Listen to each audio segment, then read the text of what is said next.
All right. So, one big, beautiful bill. Let's talk about it some more.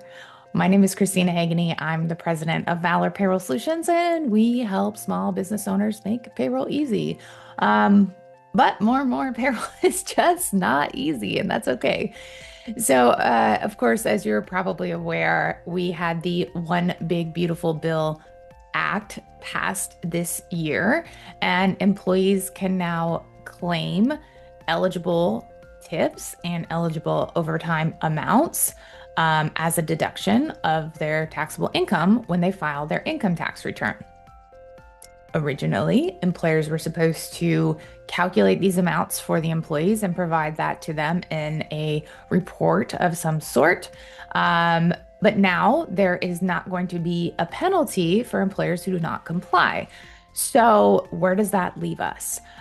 Even if there is no penalty for not providing a report of some sort to your employees to tell them how much they can claim, you are still going to be probably their first line of defense when it comes to trying to figure this out.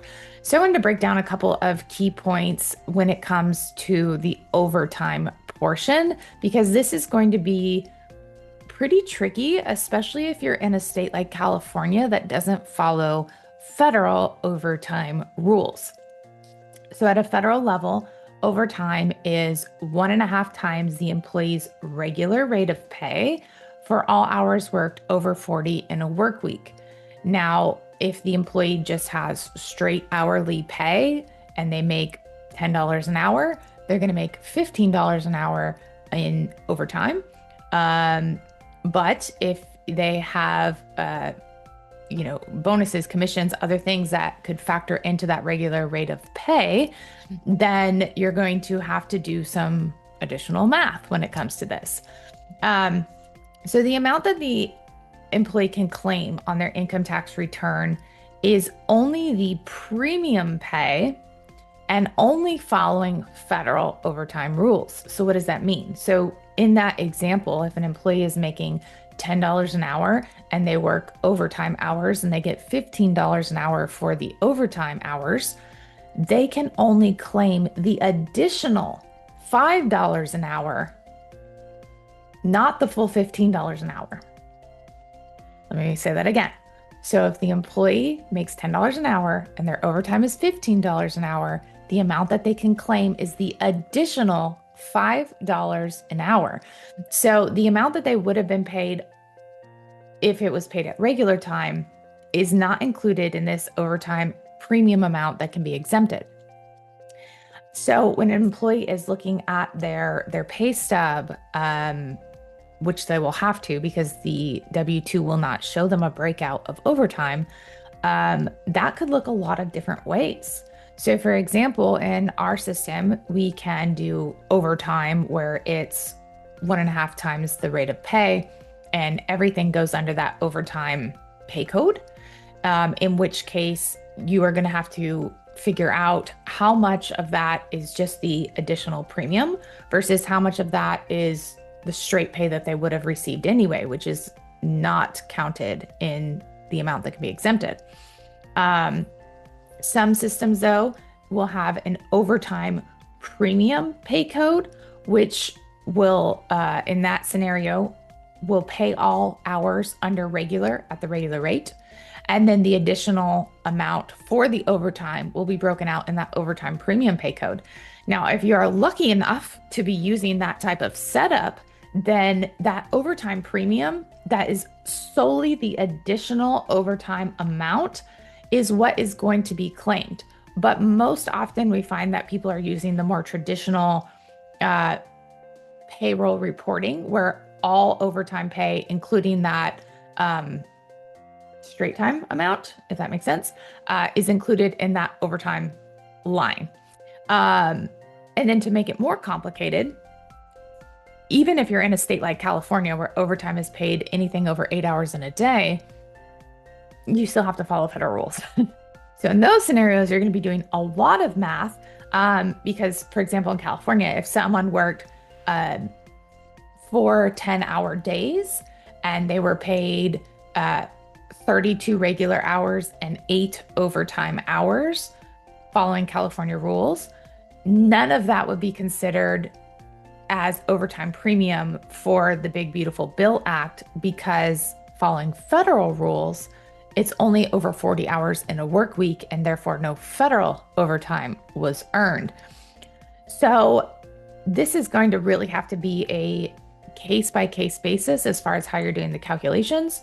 If you have an employee who had the same pay rate all year, then an easy way to figure out the overtime premium would be to take their total hours worked in the year, including overtime hours, multiply that by their pay rate, and then subtract that from their total gross pay, not counting any reimbursements. And then what you have left is just that additional overtime premium pay. If the employee changed rates during the year, then you can still do that same formula, but you will have to break it out, for each time that they had a pay rate change where you have, if they changed rates mid-year, then you can take everything, at the first rate and do that calculation, total hours worked times whatever their pay rate was at the time, and subtract that from the gross for that period, and then perform that same calculation again, until they get to the next pay rate change. But overall, this is fairly complicated, especially if you are not necessarily a payroll expert or good at math. And so for your employees, of course, this is going to be pretty difficult for them as well. Tax professionals may be helping people with this. They may not, but a lot of employees also use things like TurboTax. So I think it's really important for employers to be prepared to be able to answer these questions and start performing these calculations for employees, or at least figuring out how you're going to help your employees calculate these amounts. Because again, even though there is no penalty for not providing them with some sort of report or breakout of their overtime premium pay, they're still going to be coming to you to ask for help. And we want to make sure that you're able to do that. So if you are sitting here, if you're still watching and you're thinking, I have no idea how to handle this, feel free to reach out, because I would love to start putting together some examples and scenarios and maybe some calculators if we can manage to figure something out. So if you are stuck and needing assistance, you can always find us online at valorpayrollsolutions.com. Would love to help, even if you're not a payroll client, because again, anything that we are able to be better educated on or come up with solutions for, then we are able to pass that along to our clients. So at the end of the day, we all benefit from working together to work through these things and figure them out. And of course, ultimately make sure that your employees are paid accurately and have what they need so that they're not stressed, because less than you want is for your employees to be stressed out and to be relying on you and for you to not be able to help them navigate this. And then as a reminder, for 2026, the overtime premium per the Big Beautiful Bill Act will need to be calculated and reported separately on the W-2, as well as those qualified tips. So there will be some changes coming for payroll systems, for W-2s, for 941s. But for this year, everything is staying the course, even though they're still allowed to claim these amounts on their income tax return. So fun stuff, right? Once again, my name is Christina Haganey, president of Valor Payroll Solutions. And if you have any payroll questions at all, please feel free to reach out. I would love to help you.